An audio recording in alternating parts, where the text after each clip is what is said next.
She cast her eyes around the carriage and stilled, waiting for some indication of what had awoken her. There were no unusual sounds or movements, and Kay didn't bark or even growl. Sinking her fingers into his thick fur, she pulled back the curtain to peer out the window of the carriage. Rain trailed down the glass in slow rivulets. Though it was daytime, the dense clouds crowded out the sun, likening it to dawn in the Bahamas. She guessed it to be midday. Beyond the rain, shops and small homes lined the street. Her stomach jumped. They were in London.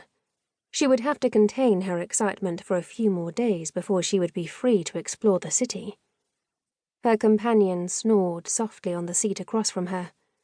Catherine had already informed the coachman of their new destination, but it would be much more difficult to convince Diana of the wisdom of her plan. London was so much larger than New Orleans.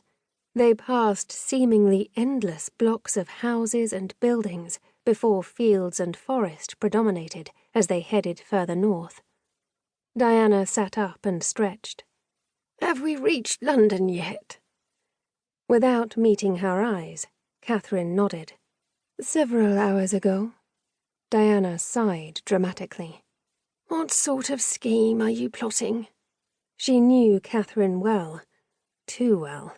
"I think we should go to Walsley Manor now. Today."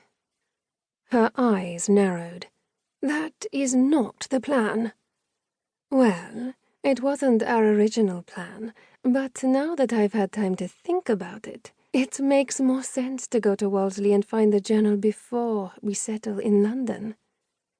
Diana didn't budge. "Dearest, I'm hungry, and I want a proper bath. Why can't we rest here before heading off on your wild goose chase to Derbyshire?" "It just doesn't make sense to settle in London and then have to leave again. Besides, we're already well north of the city." Kay curled up beside her, and after glaring at her one more time, Diana closed her eyes, resigned to her fate. Catherine quivered with anticipation. She couldn't wait to explore Walsley Manor. She couldn't wait to read great-grandmother's journal. She couldn't wait to solve the mystery and locate the diamond tiara. By their third day of travel, even Catherine had grown weary of the endless monotony of riding in the carriage. She tried to read her book, but looking down made her queasy, so writing in her diary was out of the question as well. As they drew nearer to Derbyshire, she studied the changing landscape with interest. This was where her mother had grown up. She had been about Catherine's age when her father, Viscount Walsley, died after being thrown from his horse, and a distant cousin inherited the title and property, changing the course of her life. The carriage slowed to a stop, and Catherine ran her fingers over her hair in an effort to repair her appearance. Following a brisk knock, the door opened to reveal Mr. Eddington. Kay stepped in front of Catherine in a protective gesture, but wagged his tail nonetheless. The coachman removed his hat and gave Kay a pat on the head. "Miss Malboeuf, we are nearing a crossroad. Do you want to proceed directly to Walsley Manor, or would you like to make arrangements to stay at the inn in Nunfield?" He looked pointedly at the sun, which crept farther west with each passing moment. Catherine wrinkled her nose and turned to Diana. Her countenance left no doubt as to her preference. "I expect we should secure rooms at the inn before proceeding. Thank you, Mr. Eddington." Diana met her eyes. "I can see what you're thinking. It's much too late to make a call at Walsley today. We will secure our rooms, eat dinner, and get a good night's rest before visiting tomorrow."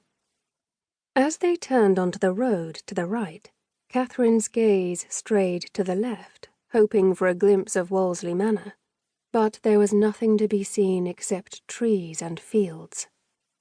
The village of Nunfield wasn't far, and she had Diana and Mr. Eddington settled into rooms at the inn in no time.